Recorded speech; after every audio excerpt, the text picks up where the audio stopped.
Whiskey for the Ages is not sponsored or endorsed for any product or program mentioned in this show and receive no remuneration from their creators.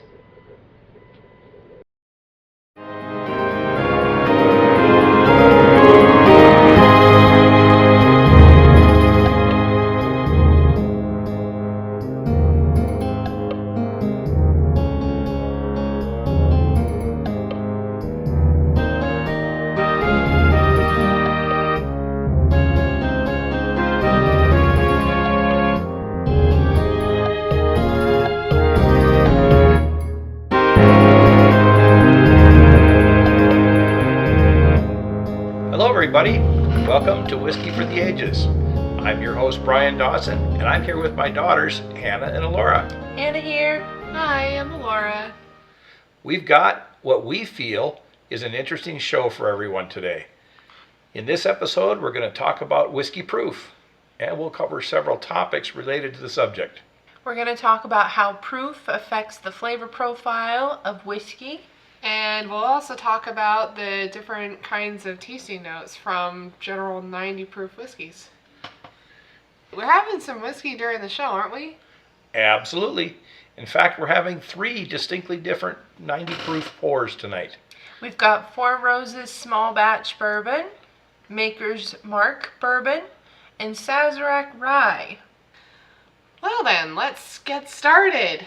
All right. So the first pour we're going to have tonight is some Four Roses Small Batch Bourbon. This one was one of your favorites, Dad, when you first really got into bourbon. This one was one that you picked out pretty quick as being one that you were going to really enjoy for the long haul. That's true. And I always have it in our bunker. It's certainly not one of the more expensive bourbons out there. In fact, most places you shouldn't pay much over $35, if even $35. Should fall somewhere in the neighborhood of that 30 to 35 range. I like that all of the ones that we've chosen tonight are all at around kind of that same price tier, hovering at around $30. Yeah, that was the whole idea here to get started on these first podcasts. I didn't want to break anybody's bank. And most everything should be readily available and approachable. So this first one, Four Roses Small Batch Bourbon, comes from Kentucky. It's distilled by Four Roses. It is classified as a Kentucky straight bourbon whiskey, and it's a small batch. Kirin, the parent company of Four Roses, does things a little different than a lot of companies. Four Roses uses 2 different mash bills. And they also have a bunch of different yeast strains to create up to 10 distinct bourbon recipes. Oh, I could use those for baking, can't I? Maybe so, maybe so. So the first batch that they use, or the mash bill that they use, is 60% corn, 35% rye, and 5% malt barley. Got a high rye. Yeah, very high rye. And they use a yeast strain that enhances rye and baking spices, as well as puts a little bit of rich fruit into the flavoring. The second mash bill is 75% corn and only 20% rye and 5% malt barley. And they still go back to that baking spice yeast strain with more rich fruit, but this time adds a little bit of vanilla. So do we know which particular mash bill Four Roses Small Batches, or do we have a guess? This is a combined mash bill. They use nice. them both. Ah. Okay. They use them both. So here we've got new charred oak, like always, and then barrel char of 3 and 4. It goes into the barrel at 120 proof, and while there is no age statement on the bottle, the website notes that it's between 6 and 7 years. As we said, 90 proof bourbon. Let's give it a taste, and we'll talk about what it smells like and tastes like and what have you. We are having our Four Roses small batch in a Weck jar. These are small jelly jars. They've got a big fat lip on them. They're pretty small. They are tulip shaped, so really kind of coaxes the nose straight up, but it's still got kind of a wide opening there up top. I do get a lot of rye bread. A lot of the times when I have my days off, I sometimes make bread, and rye bread has been something I've been really getting into. I tend to put some sweet things into it, like fennel seeds and caraway seeds, obviously, and I can really get those in this bourbon, like when I first sip it. It is spicy. Yeah, the rye is there. 90 proof whiskeys aren't going to be the highest proof that you're going to find in a whiskey. Certainly not in a bourbon. Bourbons can go much, much higher. But 90 proofs are really good entry-level bourbons, entry-level whiskeys when you're first getting into it, I think. Anything that you grab that's high rye, like this Four Roses, is going to have a bit more punch of spice to it. Not necessarily alcohol heat, but that punch of spice is going to be there. And I can definitely pull that from this glass. Like black pepper. There's some cinnamon here as well. Yep, there is. And like Alora mentioned, the rye, of course. That's definitely there. I feel like there's also a little bit of nutmeg in this as well. It kind of accompanies the cinnamon. Yep, all those baking spices. All those baking spices. While the yeast strains would indicate there should be some fruit here, I'm really not picking up a lot of fruit. If it is, maybe something like dark fruits, maybe dark dried fruits, raisins, prunes, currants.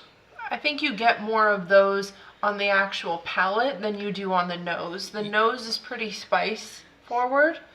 The taste is kind of where you get a bit more fruit coming in, and I do agree that it's dark fruits.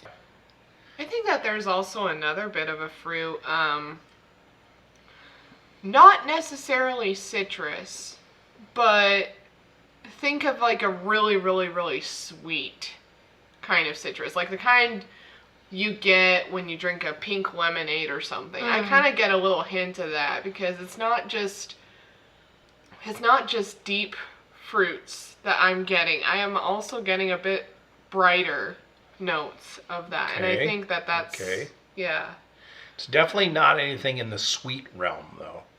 I'm not tasting your classic sugar or caramel or anything like that. I kind of am. I get vanilla, actually. Well, there's vanilla there. I can't pull too much vanilla, but I do get those candies, like Pop Rocks, like at the back of the palate. Okay. There's just this little pop of sweetness. And that's got to be because of the rye. Yeah, that I you're think getting. so. I don't want to call it harshness, but somebody who's not accustomed to bourbon would say that this has got a bite. Yes. And really, it's the spiciness from the rye that's coming forward. But I think when you really let that settle in, there is a pop of actual sweetness that comes in, and it's not spice. You just have to be receptive to it.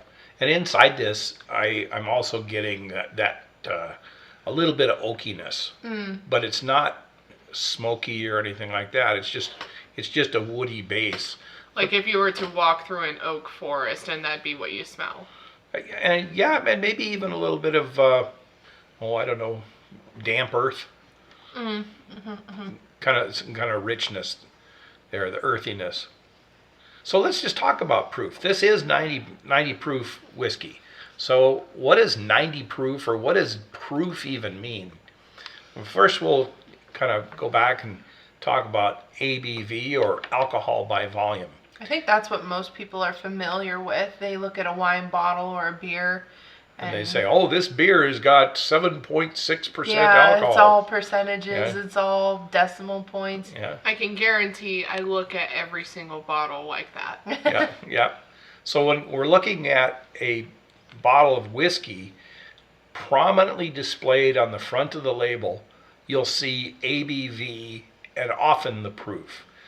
ABV, or alcohol by volume, is a percentage of alcohol in the bottle. So pure alcohol, which frankly nobody's going to drink, is 100% alcohol. Okay. Everclear. Yeah, You're getting Everclear. close. Yeah. So we're not going to go there. This at 90 proof is 45% alcohol. The 750 milliliter bottle is 45% alcohol. ABV is a standard measure of alcohol concentration in the given volume of the beverage. Proof is a term that came, believe it or not, from the 16th century. Sailors, believe it or not, came up with the way of testing their gunpowder by putting alcohol on it. And if the gunpowder would still ignite, that was a way that they could say this was good gunpowder. And what they did was That's good alcohol. That's good. There you go. Gunpowder burned consistently when it was 100 degrees proof. Well, it turns out 100 degrees proof was about 57.1% alcohol. So years later, this same method was applied to the alcohol. 100 degrees proof is the point at which alcohol ignites when poured onto the gunpowder. That's cool. So in addition, I guess there's a gin out there that is called Navy proof. And it turns out it's at the old 57.1% alcohol. Oh, I'm going to have to try that. I do love a good gin. Yeah. Here in the United States, proof is defined as twice the ABV percentage. So when someone says something is 90 proof, it's 45% alcohol. Or if it's 100 proof, it's 50% alcohol. You divide it in half. Yep. Divide it in half.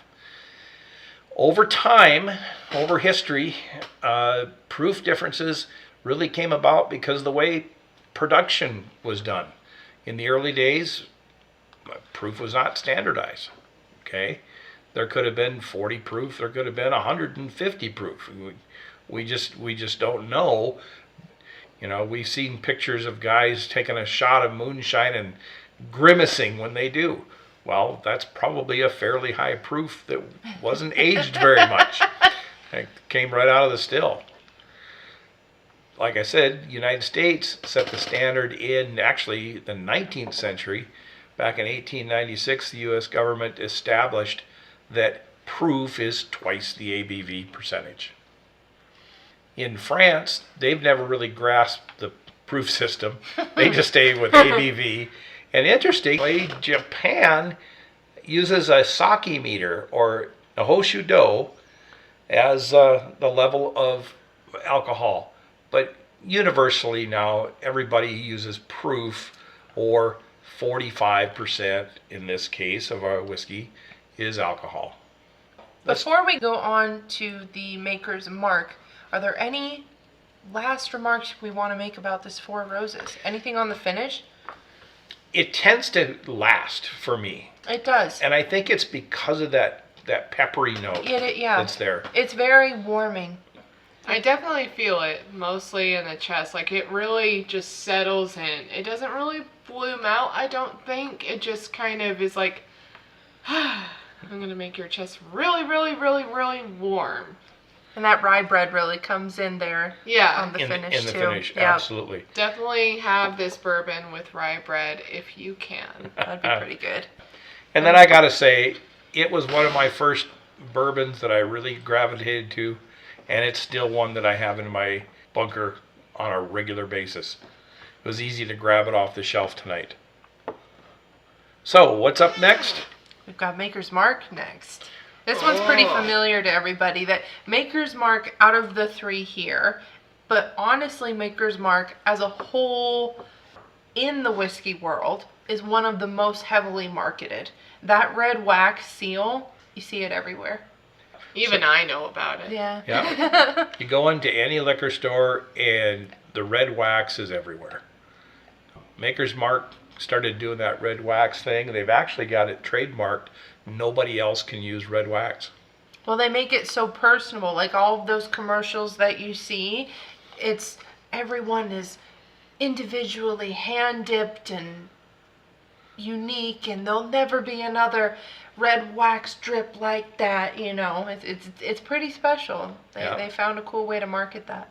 There are some people out there in the collection world that look for the Maker's Mark bottles that got dipped too much, that the entire bottle gets covered in wax. Sometimes that happens. Yeah, and they're kind of interesting because you can't read the label very well, and they become a collector's item. We don't generally collect, we drink our bourbon, but you do you. All right, so Maker's Mark bourbon. Yeah, I've been nosing this all the while. The first thing that I notice is that it's definitely a lot softer than that Four Roses is. So the reason for that is it's a wheated bourbon. So there's no rye in this at all. The mash bill is 70% corn, 16% soft winter wheat, and 14% malt barley. There's also a bit of a candy element in the nose as well. I get a lot of Skittles, actually. Really? Yeah, like it's a weird combination, but the orange and purple Skittles, I get that a lot.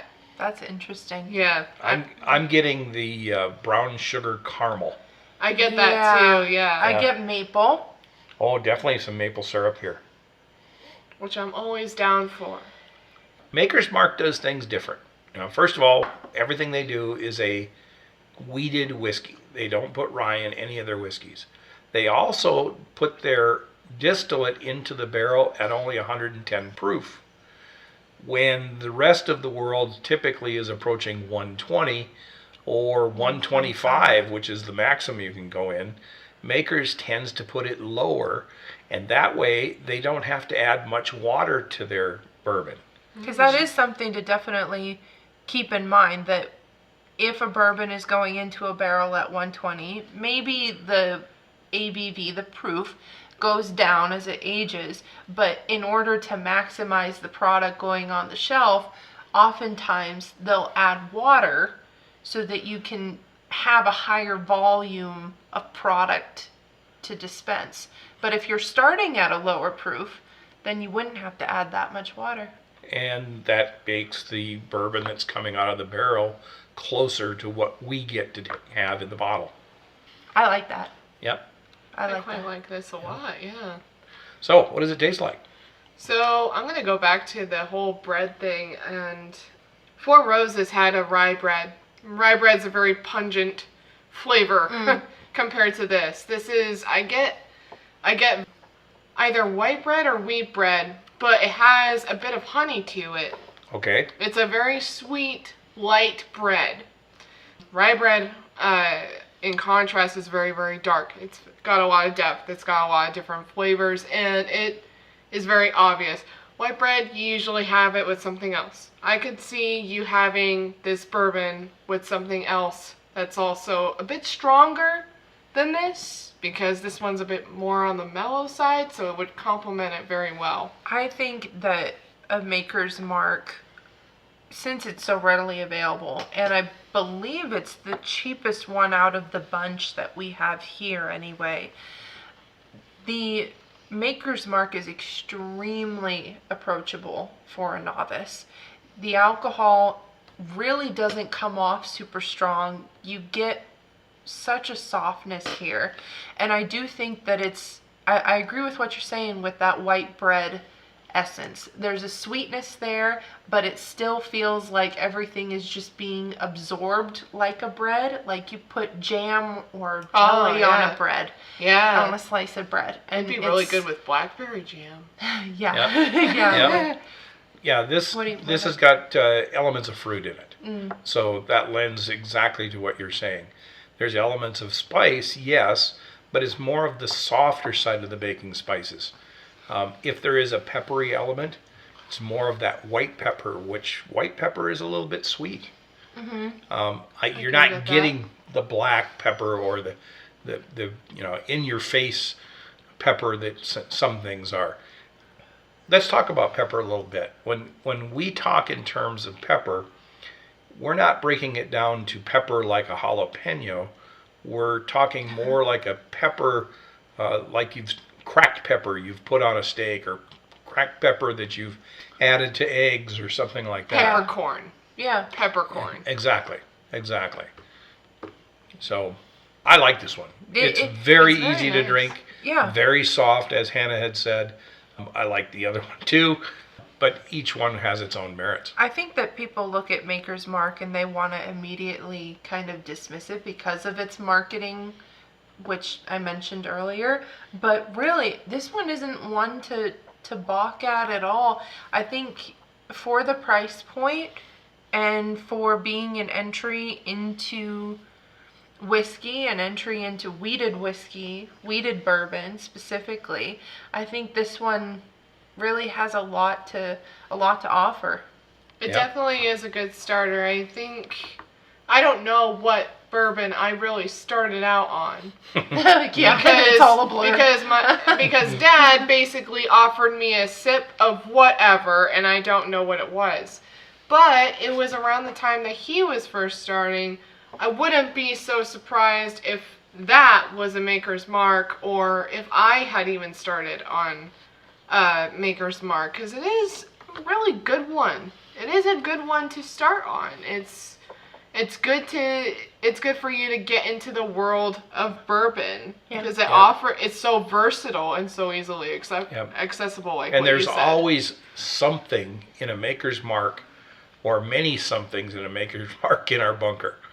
Yeah, You we really love that one. They've 4, got a lot 5, of 6 a lot of bottles. variety. It's not uncommon to have all of them open at the same time. yeah. They're just consistently good. And each one offers something just a little bit different. So talk about proof again. Here in the United States, proof comes into play in regard to taxation. Product labeling and what have you is all done by the U.S. Alcohol, Tobacco Tax and Trade Bureau. They are also controlling the taxation of the spirit. I read somewhere recently that whiskey is the most heavily taxed product in the world. In Scotland, 53% of the spirit is taxed, meaning that for every bottle you're getting, you're paying 53% tax. And they've just raised that tax another 16%. It's crazy. Wow. The taxation got started way back in 1790-ish. Great. Yeah, really specific. It was the very first item that was taxed in the United States. And good old President George Washington, remember, he was the one guy that kept his troops at Valley Forge by giving them whiskey.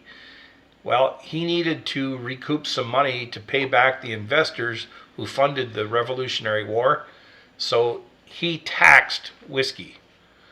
That tax led to the Whiskey Rebellion of 1797, I believe, and it was largely one of the biggest reasons, I guess, why people left Pennsylvania and went to Kentucky, because Kentucky wasn't quite yet part of the United States, and they weren't being taxed as heavily, and the revenuers, frankly, couldn't get to the guys.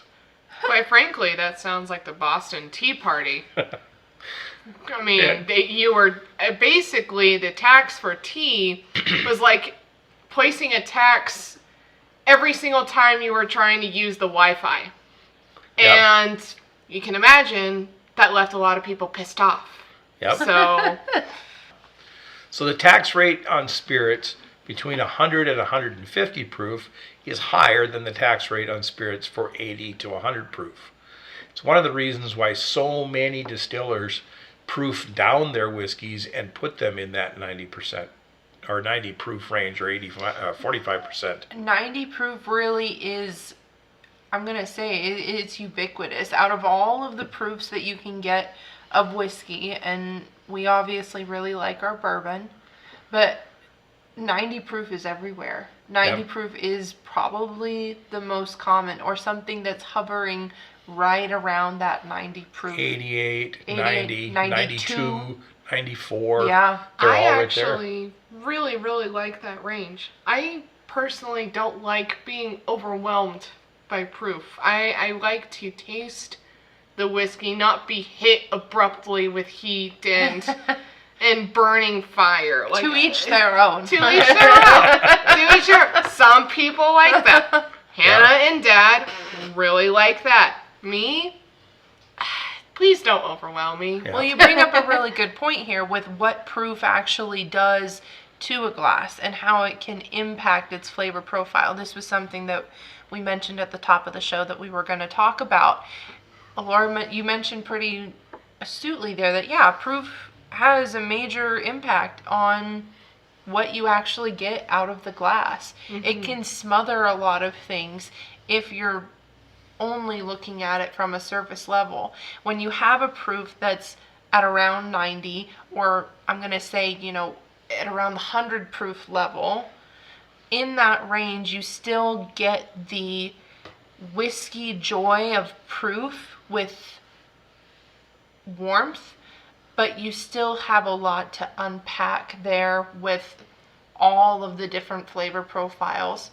I think as you go up in the proof meter, some flavor profiles are harder to pick out than others. Absolutely. It kind of gets subdued, in which case, Hannah, you mentioned adding water, or both of you mentioned adding we've water. mentioned that, yeah. I find I have to do that, and usually I like to drink my whiskeys completely neat, not on the rocks, not really with any water.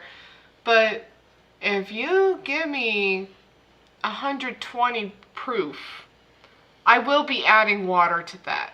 And the reason why is because, again, I don't like to be overwhelmed by the heat or by just the overall strength. I want to be able to pick out a lot of flavors. That's something that I really enjoy doing out of drinking bourbon. And for sure, we've had some that they're just too much heat. Yeah. I hate to be the one that says that, but some just have too much heat. And on our website, some of the higher proof bourbons, you'll see that we have tested them with water and how it actually affects the flavor or the aroma or the taste, everything. It truly, water makes more products more palatable. Even just a drop. Yeah. Or two. I mean, surprising how much it can do to open up and knock a proof back. But at 90, if you're new to bourbon, new to whiskey, there's no shame in adding water to your pour. There's no shame in adding it, period. If that's how you enjoy it, that's how you enjoy it.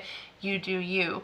But really, if you're new to it and you've had it with water a couple of times, I really encourage people to try it neat and really give it its full moment to sing and let it talk to you in the way that it started.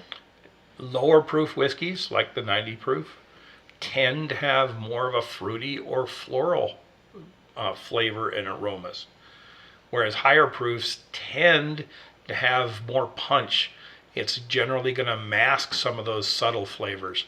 You might get some vanilla, you might get some caramel, you even might get some oak, but it's really in that wheelhouse of the 90, like Hannah says, to 100 proof, where those lower delicate flavors start to come out. And it's also really dependent on the distillery, which we'll be talking about next time around. Yep. So, any last thoughts on Maker's Mark? Another great bourbon. Comparing it to the Four Roses is kind of like comparing apples and oranges. They're both really good in their own way. Extremely different. I mean, it's solid all the way through. I think the bread has become a little bit more pronounced the further I've gone in. We're drinking out of little wine glasses now, very small wine glasses here. So everything really is even more tightly packed in the glassware than it was in that Weck with the Four Roses. But even still, I feel like it's gotten a chance to breathe and get breadier. So now we're going to go away from bourbon. Gasp. And we're going to drink some rye. Oh, Hannah, you've been getting into this. You know, I'll admit, before we started, I'd already taken several sips out of my rye glass because I really love this rye. This is the Sazarac rye, member of the Buffalo Trace family. So Sazarac rye is just barely rye whiskey. So what makes a rye versus what makes a bourbon? A bourbon has to be a minimum of 51% corn. Well, this mash bill is undisclosed. Buffalo Trace doesn't, or Sazarac doesn't produce a chart that says it's made with this bunch, what have you. It's commonly known that this is Buffalo Trace's low rye mash bill. And it's believed that this is about 51% rye. So therefore, it can be called a straight rye whiskey. It goes into the barrel at an unpublished amount, but it's also believed that it's going to be somewhere around 120 or thereabouts, 125 proof.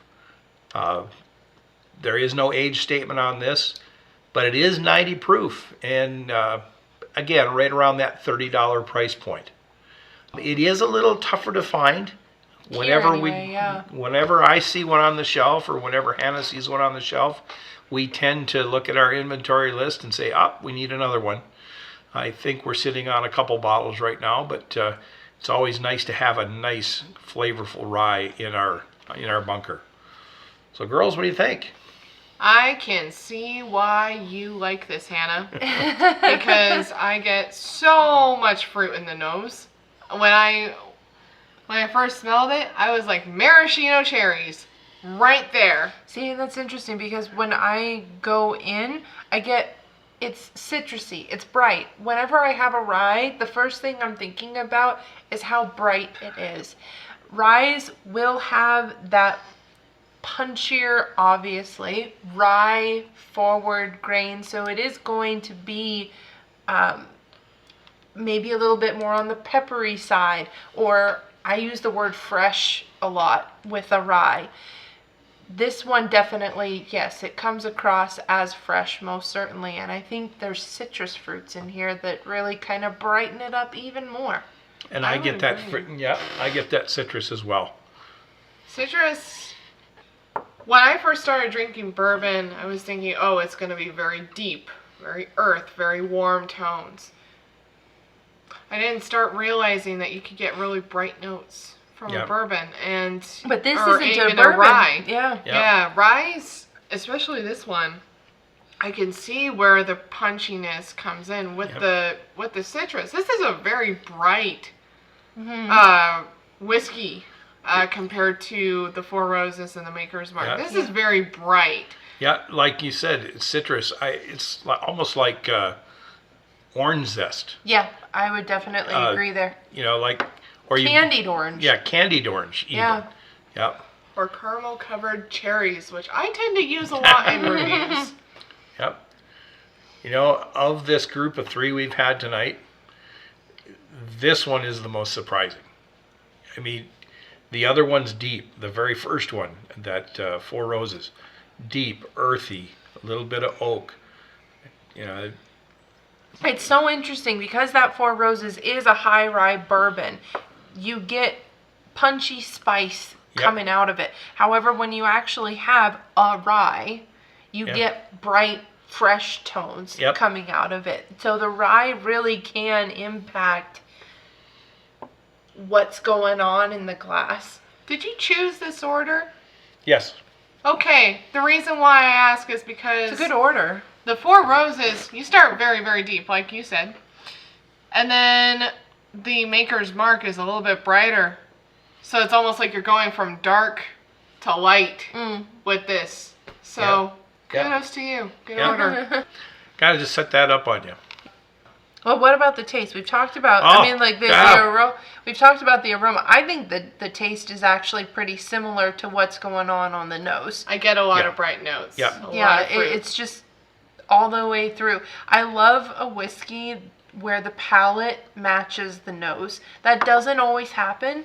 I find with ryes that it happens pretty frequently, which maybe that's why I love rye so much. I know what I'm getting before I even take a sip, and the anticipation goes. Typically, when I review a bourbon, I actually will compare it to what I am getting in the nose, same as you. That's actually a really big thing for me too, because I spend so much time trying to find, oh, what's that? What's that scent? What's that scent? What's that scent? Well, when I taste a bourbon, if it's completely different, I'm like, oh, okay, that's a little different. But if I can find similarities between the nose and the palate, I'm like, okay. Well, This is very similar to that. Well, like the girls have said, this is light. This is a brighter flavor. Going back to that Four Roses, it's deep, it's dark. I even mentioned maybe like walking on damp earth. This has got some oak to it, but it's more like you've just come through a sawmill. Yeah. Sawdust, yeah. You're smelling the sawdust. You're tasting that freshness of the sawn wood. Yeah. This It's like is permeating the air. Exactly. You can't get Exactly. out. It's a cloud. So 3 distinctly different whiskeys. All good. All good. And all $30 or Yeah. $35.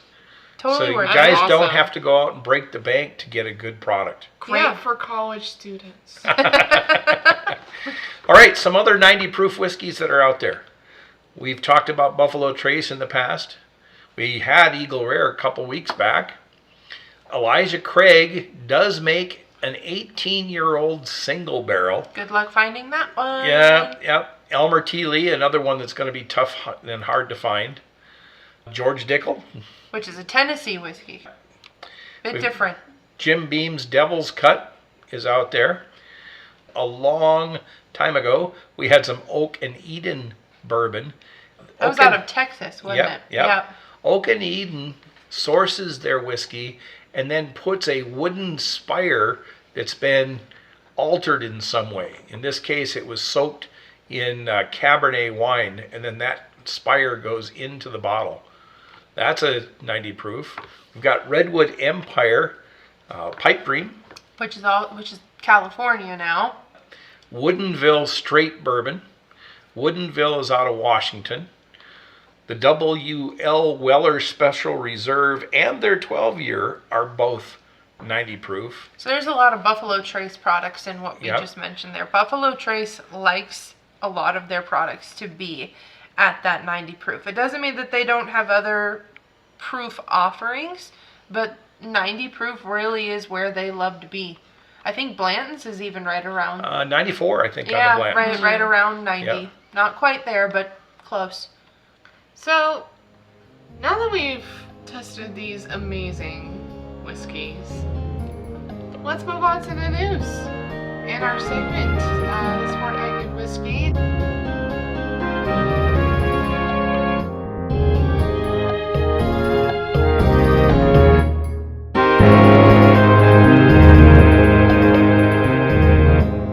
Dad, what's going on? All right.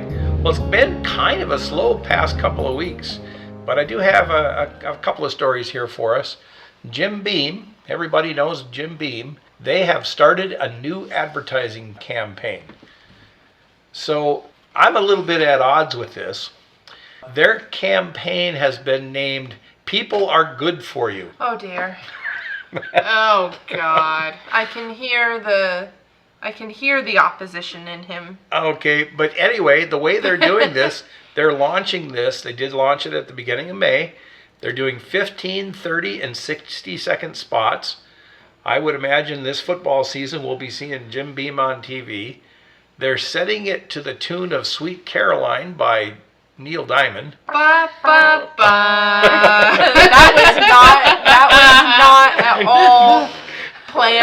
That just happened. High five, man. That was good. That was good. That was good. Original. These ads are going to be aimed at communicating the human connection with community. It's going to go back to the Jim Beam heritage. Jim Beam is, I don't want to call him the patriarch of whiskey, but they're one of the longest lasting families in whiskey. So many family members have branched out and gone to different whiskey brands, but the current Jim Beam, they've got 8th generation distillers that are all still part of that Jim Beam family. So they're going to be showing pictures of people on porches. They're going to be talking about the authenticity. of their bourbon and how it connects people together. Kind of an interesting campaign. I think that's really appropriate for them. Jim Beam, they have a lot of products. It's not just the Jim Beam that you see on the shelf. There's a lot that fall under that umbrella. The one that comes to mind in this regard would be their Booker's line. Yep. Every single Booker's batch is it's named after a person, it's named after a recipe, it's named after a memory, it's named after something momentous on an emotional level. So this is really something that Jim Beam has always done, and I think it's kind of cool that they're gonna market that a little bit heavier and show that side of themselves beyond just what we see of that little red seal stamp ribbon bottle. There's a quote from the movie Neat. Bourbon should be shared with people, and there needs to be a conversation about it. There needs to be a connection between people. I really appreciate bourbon because it helped me connect with family that I hadn't really even met. And I got very, very close with them kind of with bourbon. Sitting around a campfire telling stories. So our next story, Uncle Nearest. They have spent a bunch of money and they have bought a lot more land. They're now sitting on over 745 acres in Bedford and Moore counties in Tennessee. That makes them one of the largest, if not the largest, black landowners in the state of Tennessee.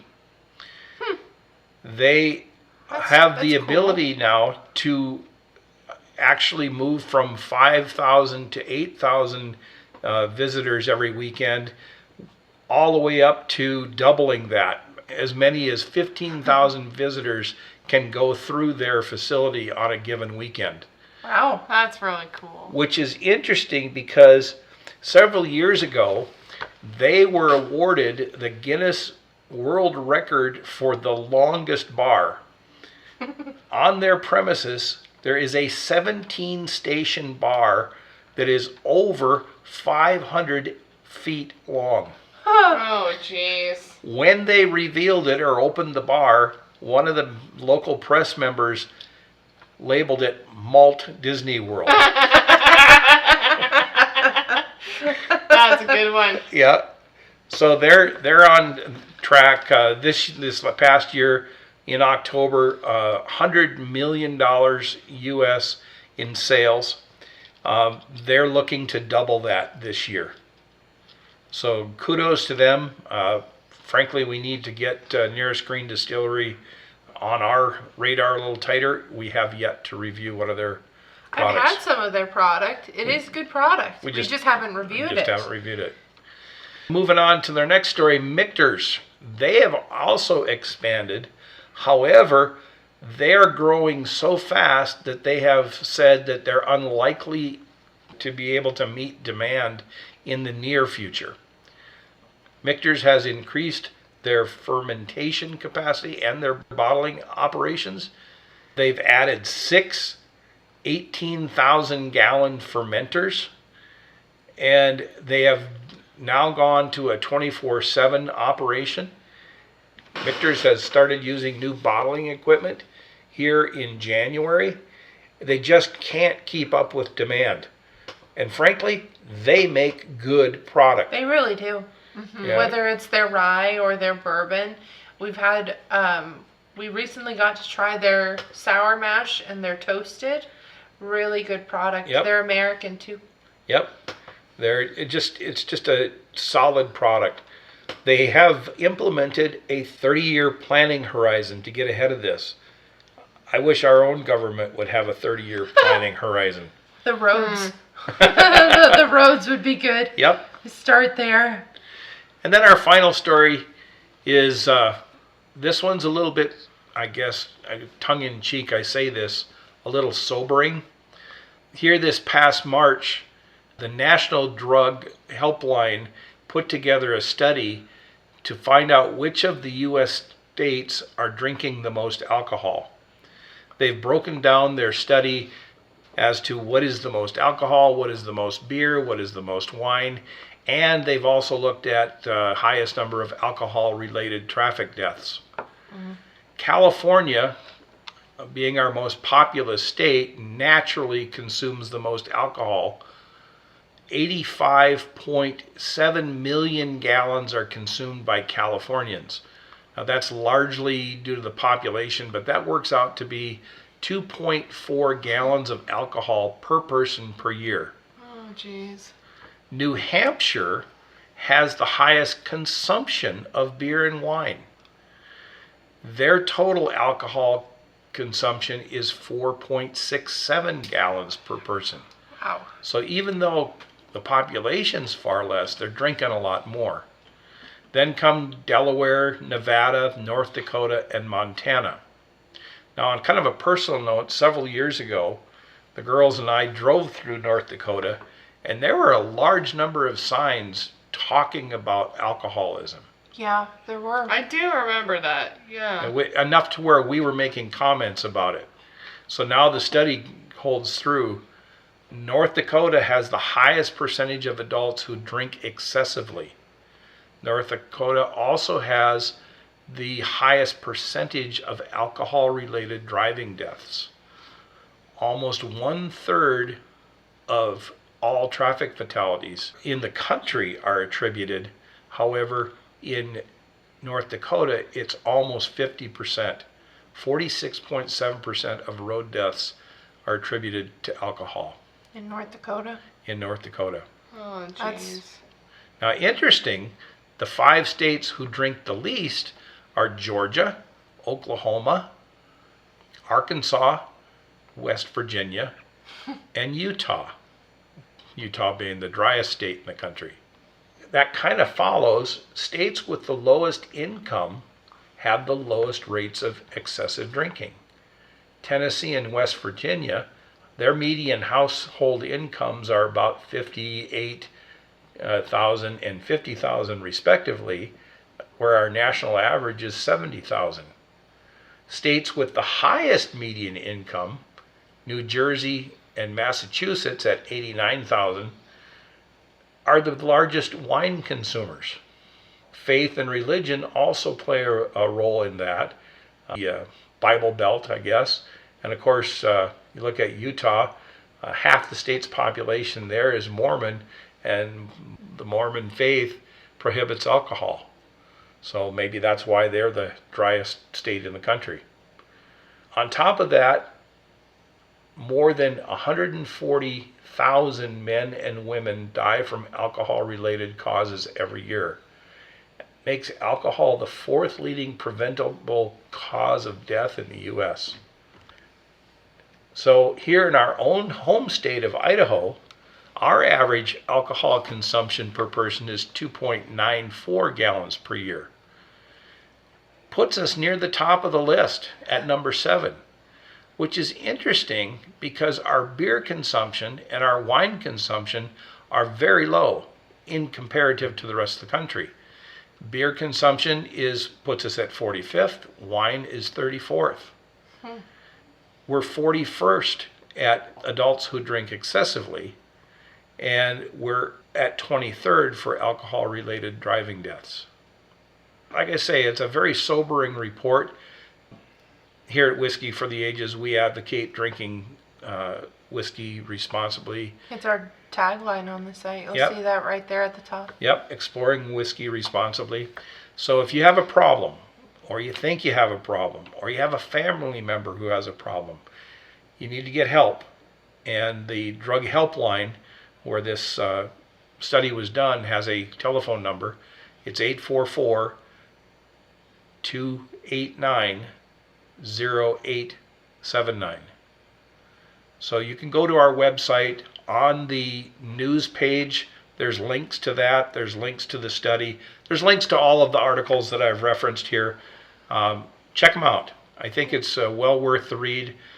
Certainly want everybody to be safe when they're sitting and having a pour Yep. with us. We love doing this. We love doing it responsibly. There's a lot of things that we get to try, a lot of fun times that we get to have, but it's really important that we stay responsible and stay safe through it all, and that's certainly what we advocate for everybody, and we hope that everybody gets to have the same safe experience like we do. Because it should be savored as an experience. You know, bourbon, it's very, very strong. There's so many flavors that can be enjoyed. There's so many scents that can be enjoyed. Please drink it responsibly. Absolutely. So, in a couple weeks, Hannah mentioned, here's what's coming. We're going to do a spotlight on a distillery. I've already kind of got one in mind. We'll see how it goes. It might be laid out similarly to what we did here with the proof, just a distillery version. Maybe we'll just go hard into what funk does this distillery have, and we'll talk for however long we'll talk about it. I don't know. Yeah. After that, we have the interview series. We do have someone lined up. It's a good friend of ours. We've done a lot with him in the past, and we're excited to add a new chapter onto that. And I have reached out to him, and he has committed. Woohoo! So, Very excited. yeah, looking forward to talking to you, Greg. Yep. After that, we have our live stream. We are, Dad and I were just talking a couple days ago on exactly how we're going to get that all set up. So we are thinking about it. We'll be providing you with a time that we'll be doing it, just so that you guys can sit in and have a pour with us, or you'll just listen to us talk, which I'm okay with that. I talk all the time. We're very entertaining people. We're very entertaining, I think. Yeah. So sure. After that, we have an educational episode, Whiskey History. Dad is already super excited about that. I can feel him vibrating next to me. I don't even know what I'm going to talk about. But it's going to be good. We're excited for it. And then we're going to have our final episode of the season that listeners pick. And we've also been talking about where to put the poll up, what kind of poll we're going to be putting on what kind of platform, etc., etc. All of it is in the works. We haven't forgotten about anything. We are planning everything. We just are new to this whole thing, and we're going on this adventure just as much as you guys are. So cut us a bit of slack here. Yep. So we're working hard, I promise. We took this first step, and we inventoried. Oh, yeah, we inventoried. We inventoried Saturday night, and we found some surprises. Yeah, some things from, the dark ages that we hadn't We'd seen. squirreled away. So Yeah. we have some very interesting picks that we're going to put up there on our poll. So, folks, keep listening. Looking for some comments, looking for some reviews of what we're doing. Yeah, this is a blatant request. Please talk to us. Tell us how we're doing. I get to talk to my friends at work all the time, but you across the country, leave a comment. Leave a comment. Leave a suggestion. Yeah. Tell us what we need to work on. Tell us your experiences. Yep.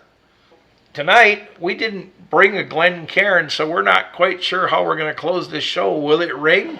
Will it not ring? We're going to find out. I'm going to use that Sazarac glass, our little tiny, tiny, tiny tulip. Tiny tulip. Tulip. We're all using tiny tulip. We're going to use the tiny tulip. All right, here guys. we go. Let's try it. Thanks for listening. Goodbye, everybody. Cheers. Cheers.